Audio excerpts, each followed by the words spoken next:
اعوذ باللہ من الشیطان الرجیم بسم اللہ الرحمن الرحیم وَيَوْمَ نَبْعَثُ فِي كُلِّ أُمَّةٍ شَهِيدًا عَلَيْهِمْ مِنْ أَنفُسِهِمْ وَجِئْنَا بِكَ شَهِيدًا عَلَى هَؤُلَاءِ وَنَزَّلْنَا عَلَيْكَ الْكِتَابَ تِبْيَانًا لِكُلِّ شَيْءٍ وَهُدًى وَرَحْمَةً وَبُشْرَى لِلْمُسْلِمِينَ صدق اللہ العظیم۔ سورہ النحل آیت نمبر 99 آپ کے سامنے تلاوت کی۔ اس کا ترجمہ کچھ اس طرح ہے: وَيَوْمَ نَبْعَثُ فِي كُلِّ أُمَّةٍ شَهِيدًا، اور اس وقت کا تصور کرو جب ہم ہر امت سے ایک گواہ کھڑا کریں گے، اور امت پر گواہ جو ہے اس کا نبی ہوگا، اس کا رسول ہوگا، جو یہ گواہی دے گا کہ اے اللہ میں نے تیرا پیغام جو ہے اپنی امت تک پہنچا دیا۔ وَجِئْنَا بِكَ شَهِيدًا عَلَى هَؤُلَاءِ، اور اے نبی صلی اللہ علیہ وسلم آپ کو ان پر گواہ کھڑا کریں گے، اپنی امت پر گواہ کھڑا کریں گے۔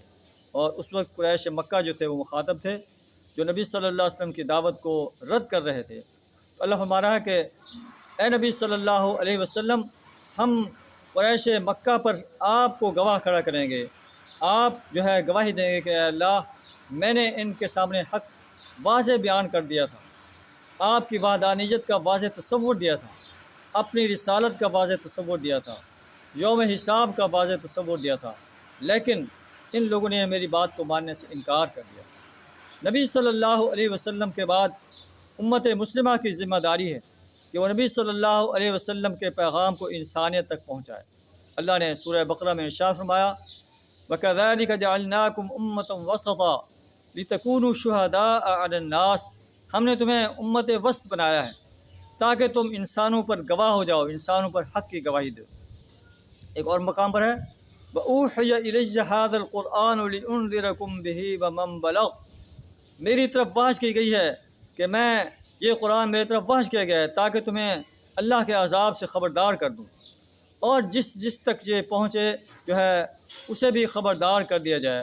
نبی صلی اللہ علیہ وسلم کے بعد امت مسلمہ کی ذمہ داری ہے کہ وہ انسانیت کو اللہ کا پیغام پہنچائے، انہیں اللہ کے عذاب سے خبردار کر دے۔ ہمیں دیکھنا ہے کہ ہم اپنے اس فرض کو ادا کرنے کے لیے کس حد تک کوشاں ہیں، کتنا ہم اللہ کے اس دین کو پہنچانے کی کوشش کر رہے ہیں، اور کتنا دنیا کے کاموں میں غرق ہیں۔ ہمیں اپنا محاسبہ کرنا چاہیے، اور ایک محاسبہ اللہ کی عدالت میں ہوگا کہ ہم نے اس فرض کو ادا کرنے میں کیا کوشش کی۔